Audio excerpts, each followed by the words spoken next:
Hi friends, welcome back to YouTube channel. Friends, ತುಂಬ ಜನ ಕಾಯ್ತಾ ಇದ್ದೀರಾ ಎಚ್ ಎಸ್ ಟಿ ಆರ್ಗೋಸ್ಕರ. ಸೊ ಅವರಿಗೋಸ್ಕರ ಒಂದು ಗುಡ್ ನ್ಯೂಸ್ ಕೂಡ ಮತ್ತು ಒಂದು ಒಳ್ಳೆ ಮಾಹಿತಿನೂ ಕೂಡ ನಿಮ್ಮೊಂದಿಗೆ ಶೇರ್ ಮಾಡ್ಕೊಳಕ್ಕೆ ಬಂದಿದ್ದೀನಿ ಇವತ್ತು. ಸೊ ಫ್ರೆಂಡ್ಸ್, ಯಾರೆಲ್ಲ ನನ್ನ ವೀಡಿಯೋನ ಸಬ್ಸ್ಕ್ರೈಬ್ ಮಾಡ್ಕೊಂಡೆ ನೋಡ್ತಾ ಇದ್ದೀರಾ, ಸಬ್ಸ್ಕ್ರೈಬ್ ಮಾಡ್ಕೊಂಡು ಕೂಡ ನೋಡಿ ಅಂತ ಹೇಳ್ತಾ ಈ ಒಂದು ವಿಡಿಯೋನ ಸ್ಟಾರ್ಟ್ ಮಾಡೋಣ ಬನ್ನಿ. ಟೋಟಲಾಗಿ ನಾನು ಎಚ್ ಎಸ್ ಟಿ ಆರ್ ಬಗ್ಗೆ ನನಗೇನು ವಿಷಯ ತಿಳಿದಿದೆಯೋ ಆ ಒಂದು ವಿಷಯನ ನಿಮ್ಮ ಹತ್ರ ಶೇರ್ ಮಾಡ್ಕೊತಾ ಇದ್ದೀನಿ. ತುಂಬ ಒಳ್ಳೆ ಮಾಹಿತಿ ಅನ್ಕೋತೀನಿ. ಏಕೆಂದರೆ ತುಂಬ ಜನ ಎಚ್ ಎಸ್ ಟಿ ಆರು ಈಗ ಆಲ್ಮೋಸ್ಟ್ ಆಲ್ ಟಿ ಟಿ ಆಗಿಲ್ಲ ಅಂದರೂ ಕೂಡ ನಾವು ಎಚ್ ಎಸ್ ಟಿ ಆರ್ಗೆ ಎಲಿಜಿಬಲ್ ಆಗ್ತೀವಾ, ಏನು ಹೇಗೆ, ಮತ್ತು ಎಚ್ ಎಸ್ ಟಿ ಆರ್ಗೆ ಟಿ ಟಿ ಸಪ್ರೇಟ್ ಕಾಲ್ ಮಾಡ್ತಾರಾ, ಈ ಥರ ಎಲ್ಲ ನಾನಾ ಕ್ವಶನ್ಗಳು ಕೂಡ ನಮಗೆ ಬರ್ತಾಯಿದ್ವು. ಅವೆಲ್ಲಕ್ಕೂ ಕೂಡ ನಾವು ಒಂದು ಫುಲ್ ಸ್ಟಾಪ್ ಇಟ್ಬಿಟ್ಟು ಇನ್ನು ಮುಂದೆ ನಾವು ಮತ್ತೆ ಚೆನ್ನಾಗಿ ಅಭ್ಯಾಸನ ಮಾಡ್ಕೋಬೋದು. ಆ ಒಂದು ಮಾಹಿತಿ ಏನು ಎತ್ತ ಅಂತ ನೋಡ್ಕೊಳ್ಳೋಣ ಬನ್ನಿ.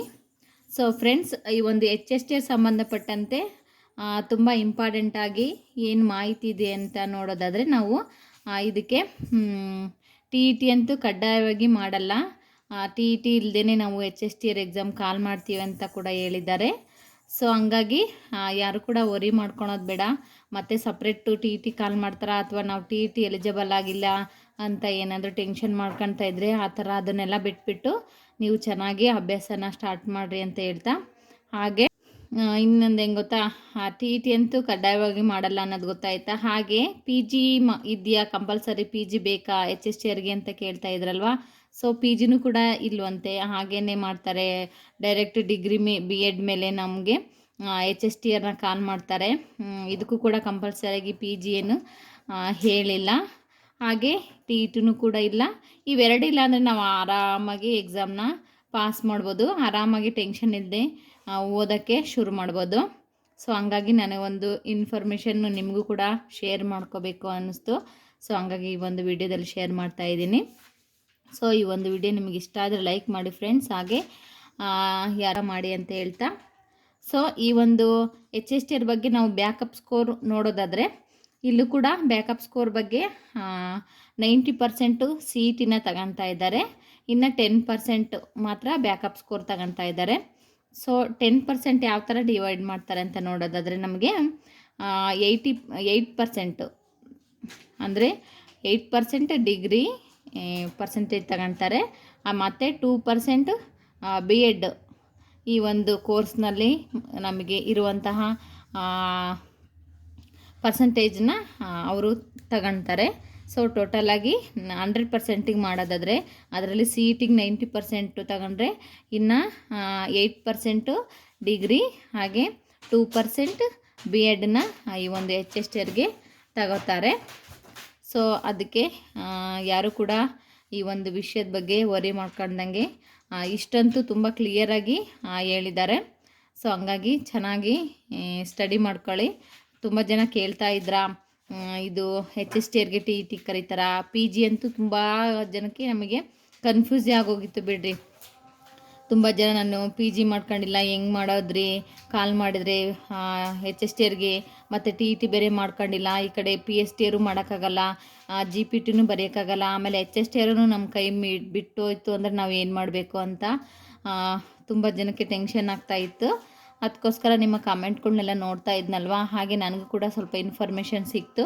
ಹಾಗಾಗಿ ನಿಮ್ಮ ಹತ್ರ ಶೇರ್ ಮಾಡ್ಕೊಳ್ಬೇಕು ಅಂತ ಈ ಒಂದು ವಿಡಿಯೋನ ಮಾಡಿದೆ.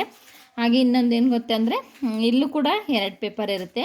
ಒಂದು ಜಿ ಕೆ ಪೇಪರು 100 ಮಾರ್ಕ್ಸಿಗಿರುತ್ತೆ. ಹಾಗೆ ಇನ್ನೊಂದು ನಮ್ಮ ವಿಷಯವಾರು ಸಬ್ಜೆಕ್ಟ್ ಇರುತ್ತೆ.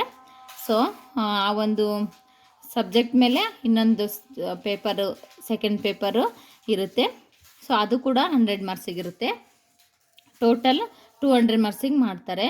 ಸೊ ಹಂಗಾಗಿ ತುಂಬ ಈಸಿಯಾಗಿ ಕೂಡ ನಮ್ಮ ಸಬ್ಜೆಕ್ಟಲ್ಲಿ ಗ್ರಿಪ್ ಇರೋದ್ರಿಂದ ಸ್ಕೋರ್ ಮಾಡ್ಕೋಬೋದು. ಹಾಗೆ ಇದೇ ಥರ ನಾವು ಓದ್ತಾ ಇದ್ದೀವಲ್ವ, ಹೀಗೆ ನಾವು ಕಂಟಿನ್ಯೂ ಮಾಡ್ತಾಯಿದ್ರೆ ಆರಾಮಾಗಿ ನಾವು ಎಚ್ ಎಸ್ ಟಿ ಆರ್ನ ಕೂಡ ಫೇಸ್ ಮಾಡ್ಬೋದು. ಇದರಲ್ಲೂ ಕೂಡ ತುಂಬ ಕಾಂಪಿಟೇಷನ್ ಕೂಡ ಬರುತ್ತೆ. ಈಗ ಹೈಸ್ಕೂಲ್ ಸಬ್ಜೆಕ್ಟಿಗೆ ನಾವು ಪಾಠ ಮಾಡಬೇಕಂದ್ರೆ ಅದಕ್ಕೆ ಸರಿಯಾಗಿ ಎಲಿಜಿಬಲ್ ಆಗಿರಬೇಕಲ್ವ, ಅಷ್ಟೇ ಚೆನ್ನಾಗಿ ಪ್ರಿಪೇರ್ ಆಗಿ ಕೂಡ ಇರಬೇಕಾಗುತ್ತೆ. ಈ ಒಂದು 15 ವರ್ಷದಿಂದ 10 ವರ್ಷದಿಂದ ಕಾಯ್ತಾ ಇರ್ತಾರೆ ಎಷ್ಟೋ ಜನ ಎಚ್ ಎಸ್ ಟಿ ಆರ್ಗೋಸ್ಕರ. ಸೊ ತುಂಬ ಒಳ್ಳೆಯ ಅವಕಾಶ ಇದೆ. ತುಂಬ ಒಳ್ಳೆ ಅವಕಾಶ ಸಿಕ್ಕಿದೆ. ಸೊ ಹಂಗಾಗಿ ಎಲ್ಲರೂ ಕೂಡ ಇದನ್ನು ಯುಟಿಲೈಸ್ ಮಾಡ್ಕೊಳ್ಳಿ, ಚೆನ್ನಾಗಿ ಓದ್ಕೊಳ್ಳಿ. ಮತ್ತು ಇದೊಂದಕ್ಕೆ ನಾವು ಓದ್ತಾ ಇದ್ರೆ ಅಟ್ಲೀಸ್ಟು ನಾವು ಹೈ ಲೆವೆಲಲ್ಲಿ GPST HSTRಗೋಸ್ಕರ ಓದ್ತಿದ್ರೆ ಕನಿಷ್ಠ ಅಂದರೂ GPST ಆದ್ರೂ ನಾವು ಪಾಸ್ ಮಾಡ್ಕೋಬೋದಲ್ವಾ. ಸೊ ಹಂಗಾಗಿ ನಾವು ಯಾವತ್ತೂ ಕೂಡ ಮತ್ತು ಒಂದೇ ಸಬ್ಜೆಕ್ಟಿಗೆ ಓದ್ತಾ ಹೋಗ್ಬಾರ್ದು. ಇದೇ ಥರ ಎಲ್ಲ ಸಬ್ಜೆಕ್ಟನ್ನು ಚೆನ್ನಾಗಿ ಓದ್ಕೊತಿದ್ರೆ ಒಂದಲ್ಲ ಒಂದು ಎಕ್ಸಾಮ್ನು ಕೂಡ ನಾವು ಫೇಸ್ ಮಾಡೋಕ್ಕೆ ನಮಗೆ ಕೇಪಬಲ್ ಆಗ್ತೀವಿ ಅನ್ನೋದಕ್ಕೋಸ್ಕರ ಈ ಒಂದು ವಿಡಿಯೋನ ಮಾಡಿದೆ.